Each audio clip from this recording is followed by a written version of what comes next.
भारत का राष्ट्रीय कंपनी कानून अपीलीय न्यायाधिकरण NCLAT Bharatiya State Bank SBI द्वारा जेट एयरवेज जय मुंबई इंटरनेशनल की bank guarantee $5 billion $18 1 million Jalan Kalrock consortium JKC जो जेट एयरवेज को खरीदने का प्रयास कर रहे हैं ने बैंक गारंटी की थी और अब बैंक को गारंटी को नकद में परिवर्तित करने से रोकने का प्रयास कर रहे हैं।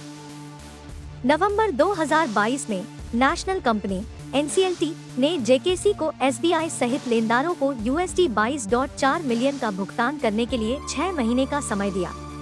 भुगतान करने की समय सीमा 14 मई 2023 थी।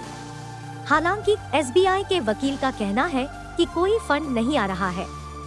जैसा कि भारत के इकोनॉमिक टाइम्स में बताया गया है, 22 मई को एनसीलेट ने दोनों पक्षों की दलीलें सुनी और कहा कि यह महीने के अंत तक अपना फैसला टाल देगा।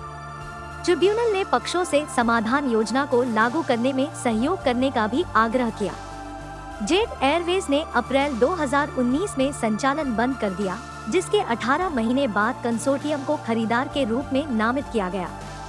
2021 के मध्य में एनसीएलटी ने एक संकल्प योजना को मंजूरी दी, जिसमें $9 बिलियन $108.6 मिलियन का इक्विटी जलसेक और $4.75 बिलियन $57.3 मिलियन के लेनदारों को भुगतान शामिल था। हालांकि तब से एसबीआई और जेकेसी के नेतृत्व में लेनदारों के बीच चल रहे विवादों का मतलब है कि कभी भी कोई भुगतान नहीं किया गया और बिक्री प्रक्रिया अधूरी रही, जिससे एयरलाइन को फिर से शुरू करने से रोका गया। समाधान योजना, जिस पर लेनदारों ने सहमति जताई थी, में स्वीकार किए गए दावों में $77.8 बिलियन $942 मिलियन की भारी छूट शामिल थी। कंसोर्टियम के वकील ने एनसीएलटी को बताया कि लेनदारों को भुगतान में देरी के लिए दोषी ठहराया गया था।